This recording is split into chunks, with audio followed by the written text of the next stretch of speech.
안녕하세요. 책 읽어주는 그녀, 라라입니다. 제가 오늘 소개해드릴 책은 패턴 뒤에 숨어 세상을 움직이는 법칙들, 세상 읽기 시크릿 법칙 101입니다.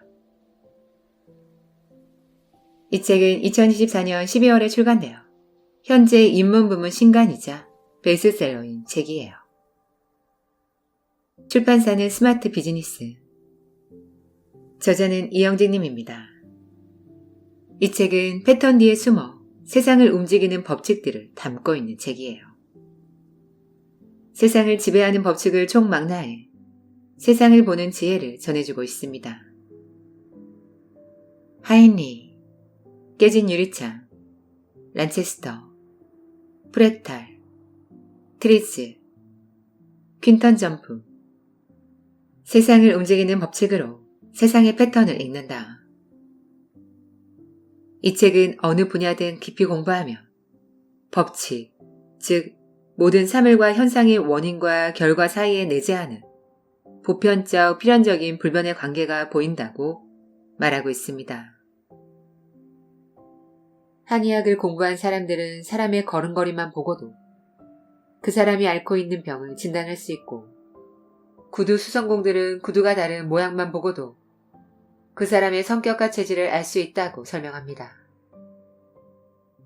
이 책은 하인리의 법칙에서부터 깨진 유리창의 법칙까지 이 세상을 지배하는 수많은 법칙들을 정리하여 이야기하고 있습니다.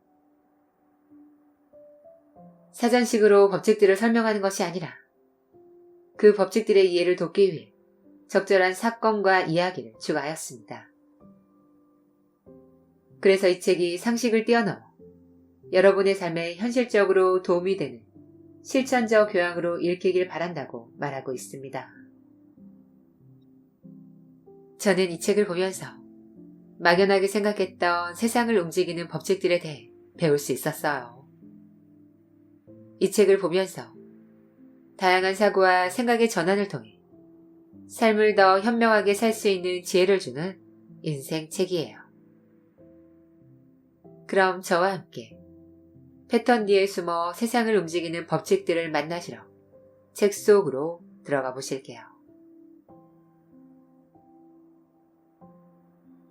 하인리부터 깨진 유리창까지 세상을 보는 당신의 눈이 달라진다. 세상을 움직이는 법칙으로 세상의 패턴을 읽는다. 당신의 성공을 위한 실천적 교양, 살아가는 데 힘이 되는 생산적 교양. 인생을 살면서 아래와 같은 의문을 품은 사람이라면 반드시 읽어라. 나는 하는 일마다 실패하는데 왜 저 사람은 하는 일마다 성공할까? 이 세상을 살아가면서 영리하고 똑똑한 사람들이 쳐놓은 덕과 함정에 빠지지 않는 행운은 어디서 구할까? 지금 세상은 어떻게 움직이고 그런 세상을 지배하는 법칙들은 어떻게 발전되었는가? 성공한 사람들이 이미 알고 남모르게 쓰고 있는 성공 방정식은 무엇일까? 빈익빈 부익부 마태효과. 마태효과는 성경에 나오는 이야기다. 마태복음에 이런 이야기가 나온다. 한나라의 왕이 먼 길을 떠나기 전에 3명의 하인에게 각각 은자를 하나씩 나눠주면서 당부했다. 이 돈으로 장사를 하고 내가 돌아오면 상황을 보고하거라. 왕이 돌아왔을 때 첫 번째 하인이 말했다. 주인님이 주신 은자로 장사를 하여 저는 은자 10개를 벌었습니다. 국왕은 그에게 마을 10곳을 상으로 내렸다. 그러자 두 번째 하인이 왕에게 보고했다. 주인님, 저는 은자 5개를 벌었습니다. 그러자 왕이 그에게 마을 5곳을 상으로 내렸다. 세 번째 하인이 말했다. 저는 주인님이 주신 은자를 손수건에 잘 싸매 보관했습니다. 혹시라도 잃어버릴까봐 걱정되어 한 번도 꺼내지 않았습니다. 왕은 세 번째 하인의 은자를 뺏어다가 첫 번째 하인에게 주면서 이렇게 말했다. 가진 사람은 더 받아서 차고 남을 것이며 가지지 못한 사람은 가진 것마저 빼앗길 것이다. 이것이 바로 마태 효과며 뜻은 빈익빈 부익부다. 1960년대 저명한 사회학자 로버트 머트는 처음으로 빈익부 부익부 현상을 마태 효과로 설명했다. 그는 승자 독식의 사회에서 게임의 법칙은 모두 승자가 결정하게 되어 있다고 믿었다. 이런 현상은 현대사회로 옮겨오면서 좀 더 심화되고 있다. 지식, 정보화 사회로 변하면서 부자와 가난한 자는 물려받은 재산뿐 아니라 교육, 지식, 정보력에서 차이가 나기 때문에 양극화 현상이 더욱 심화된다. 다음으로 경제 위기가 반복되며 가난한 사람들은 생존의 위기에 내몰리지만 부자들은 오히려 재산을 늘 기회가 생긴다는 것이다. 시장에서도 빈익빈 부익부 현상은 여전하다. 시장을 선점한 상품이나 기업은 웬만해서는 그 지위를 잃지 않는다. 시장을 선점했기에 유명해지고 유명하기에 더 많이 팔린다. 더 많이 팔리는 상품이기에 무언가 다를 거라는 믿음이 생겨 더욱 많이 팔리게 되는 것이 시장의 생리다. 유명세에 있어서도 마찬가지다. 노벨상을 받은 교수와 대학원 조교가 몇 달에 걸쳐 함께 쓴 논문이 유명해지며 발표한 교수는 더욱 유명해지지만 정작 논문 작성을 도맡았던 대학원생 조교의 이름을 기억하는 사람은 거의 없다. 마태 효과는 언제 어디서나 존재한다. 주목해야 할 점은 인류의 자원 분배에 있어 마태복음에서 예언했던 빈익빈 부익부 현상이 매우 두드러지게 나타나고 있다는 점이다. 부유한 자는 돈, 명예, 지위 할 것 없이 모든 자원을 향유하고 가난한 자는 빈털터리가 된다. 일상생활 속에서도 이러한 예는 비일비재하다. 친구가 많은 사람은 빈번한 교류를 통해 더욱더 많은 친구를 사귀게 되고 친구가 없는 사람은 더욱더 외로워진다. 또 명성이 높은 사람은 얼굴을 드러낼 기회가 많으므로 더욱더 유명세를 탄다. 얼굴이 예쁜 사람은 사람들에게 주목받고 매력이 넘치니 쉽게 사람들의 마음을 얻을 수 있어 항상 남보다 더 많은 기회를 얻게 된다. 게다가 배우나 모델처럼 그들만을 위한 기회가 존재하기도 한다. 교육 수준이 높을수록 더 좋은 환경에서 일하거나 생활할 가능성이 많아진다. 돈도 마찬가지다. 투자 수익률이 같다고 할 때 자금이 몇십 배 많은 사람이 수익도 몇십 배로 많이 받기 마련이다. 주식시장에서도 돈 많은 투자자들은 큰 돈을 벌지만 소액 투자자는 피땀 흘려 번 쌈짓돈을 몽땅 날리는 경우가 허다하다. 자본이 풍부한 기업은 각종 마케팅 수단을 동원하여 자사의 상품을 홍보하지만 영세 기업은 그 틈새에서 현상 유지하기도 벅차다. 따라서 생물의 진화든 개인의 발전이든 아니면 국가나 기업 경쟁에서든 마태 효과가 항상 발생함을 알 수 있다.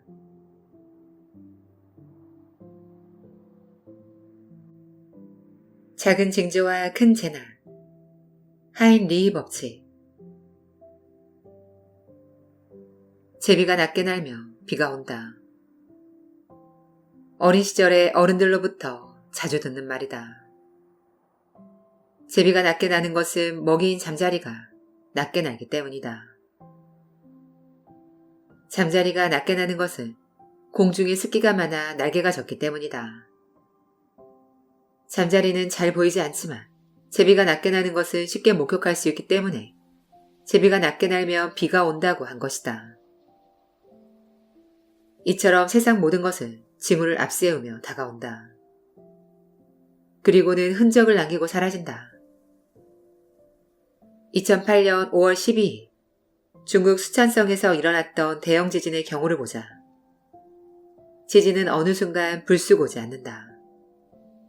여러 가지 징후들과 초기 미진까지 앞세우며 일어난다. 당시 수촨성에서 일어난 지진은 강도 7.8로 이는 30년 만의 대지진이었다. 수찬성 지진 역시 발생하기 전에 여러 징조들이 나타났다. 보름 전 후베이 은스시에 있는 광인탕 저수지에서는 8만 톤가량의 물이 흔적도 없이 사라지는 기이한 현상이 발생했다. 목격자에 의하면 오전 7시경 고요하던 저수지의 물이 갑자기 소용돌이 치더니 모두 사라졌다고 한다. 이는 저수지 바닥이 갈라지면서 일어나는 전형적인 지진 징후 중 하나다. 진앙지 인근에서는 우물의 수위가 갑자기 높아졌으며 지진 발생 며칠 전에는 강물의 온도가 뜨거워지는 현상이 나타났다고 한다. 이는 지층의 변화가 생기면서 나타나는 지진의 징조들이다. 또 지진 발생 10여일 전에 지진운이 발생하는가 하며 지진 발생 사흘 전에는 이상 징후를 느끼 수십만 마리의 두꺼비가 집단으로 이동하는 현상이 나타났다. 지진운이란 지층 속에 있던 뜨거운 김이 갈라진 틈으로 흘러나와 형성되는 구름을 말한다. 이것을 보고 주민들은 지진의 징조라며 당국의 대책을 요구했다. 하지만 당국에서는 이틀 연속 비가 내리고 수온이 상승했기 때문에 두꺼비들이 산란과 부화를 위해 이동한 것이라며 주민들을 안심시켰다. 올림픽을 앞두고 대회 이미지를 의식해서 이를 무시한 것이다. 그러나 이는 곧 대대적인 지진으로 이어졌다. 사회적인 현상들도 마찬가지다. 교통사고가 잦은 곳은 대형 사고가 기다리고 있는 것으로 보면 맞다.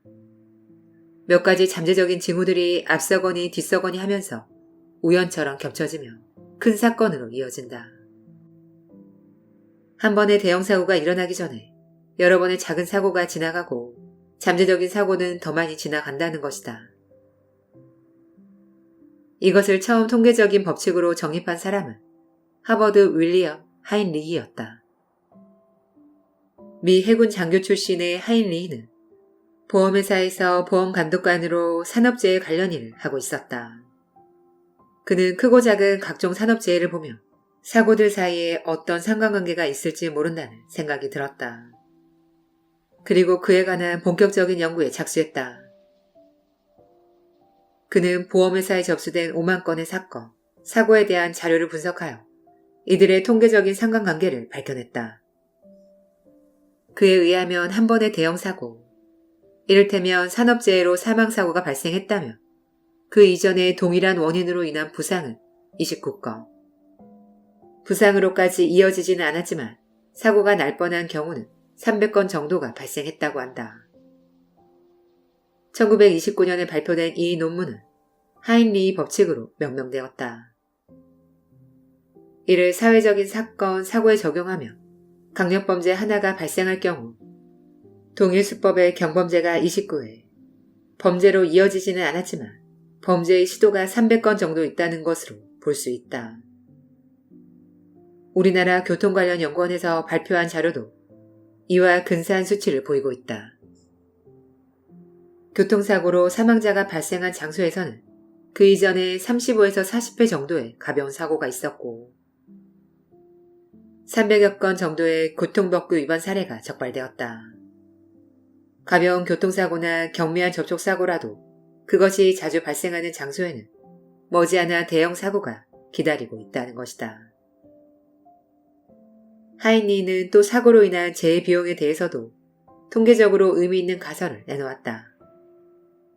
하나의 사고로 인해 재해가 발생할 때 직접 비용이 하나라며 간접 비용은 넷이라는 것이다. 따라서 재해 비용 전체를 계산하려면 직접적인 손해비용에다 5를 곱해야 한다. 눈에 보이는 직접적인 손해보다는 보이지 않는 간접적인 손실이 더 크다는 이야기다. 그 하인리히 법칙은 타이와 피어슨에 의해 훨씬 더 정교하게 분석되었다.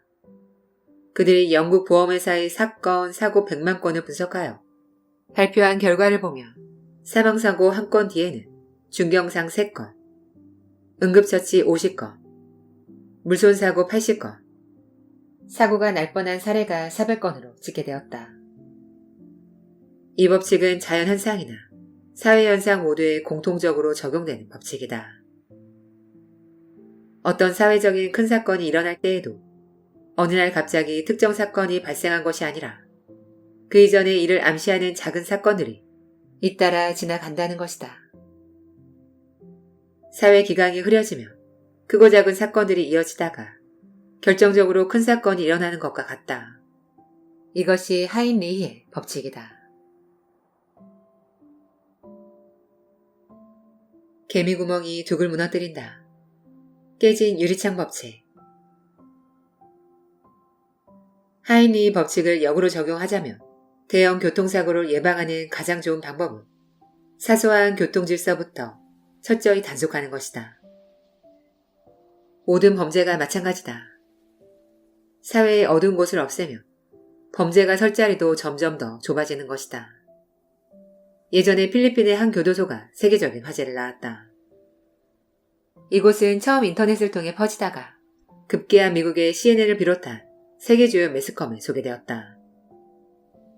필리핀의 세부 지역에 있는 한 교도소에서는 새로운 소장이 부임하면서부터 체력 단련 시간을 이용하여 춤을 가르치기 시작했다. 다른 교도소들이 규율을 정해놓고 생활을 엄격하게 통제하는 것에 반해 여기서는 죄수들에게 춤을 가르쳤다. 춤출 때 틀어주는 노래도 다양하다. 초기에는 마이클 잭슨의 노래를 많이 틀었으나 이후에는 우리나라 노래가 인기였다고 한다. 교도소의 생활을 그렇게 바꿨더니 오히려 통제도 훨씬 쉬워졌고 출소자들의 재범률도 현저히 낮아졌다. 미국 스탠버드 대학의 심리학가 필립 짐바드로 교수는 흥미있는 실험을 했다. 낙후된 골목에 상태가 비슷한 자동차 2대를 세우고 한 대는 보닛을 조금 열어둔 상태로 다른 한 대는 보닛을 열고 유리창도 조금 깨진 상태로 내버려뒀다. 그리고서 일주일 후에 봤더니 유리창이 깨진 자동차는 배터리와 타이어를 빼가고 사방에 낙서하고 돌을 던져 거의 고철 상태가 되어 있었다. 두 자동차는 유리창이 조금 깨진 것밖에 다른 점이 없는데도 그런 차이가 난 것이다. 여기서 깨진 유리창 법칙이 나온다. 일단 금이 유리창은 전체가 쉽게 망가진다는 이야기다. 뉴욕 경찰은 지하철 범죄로 골머리를 앓고 있었다. 맨하튼가는 밤에 사람이 다닐 수 없을 정도였다. 뉴욕시 경찰국장은 깨진 유리창 법칙에서 힌트를 얻어 범죄의 심리적 온상이 지하철 낙서라고 판단하고 그때부터 낙서를 없애기로 마음먹었다. 그러나 지워도 다시 낙서하는 바람에 낙서를 완전히 뿌리 뽑기까지는 5년이 걸렸다. 마침내 1989년이 되어 지하철의 낙서를 완전히 지웠다. 그러자 범죄율이 서서히 줄어들다가 1994년에는 절반 가까이 줄어들었고 중범죄의 경우는 75%가 줄어드는 기적이 일어났다.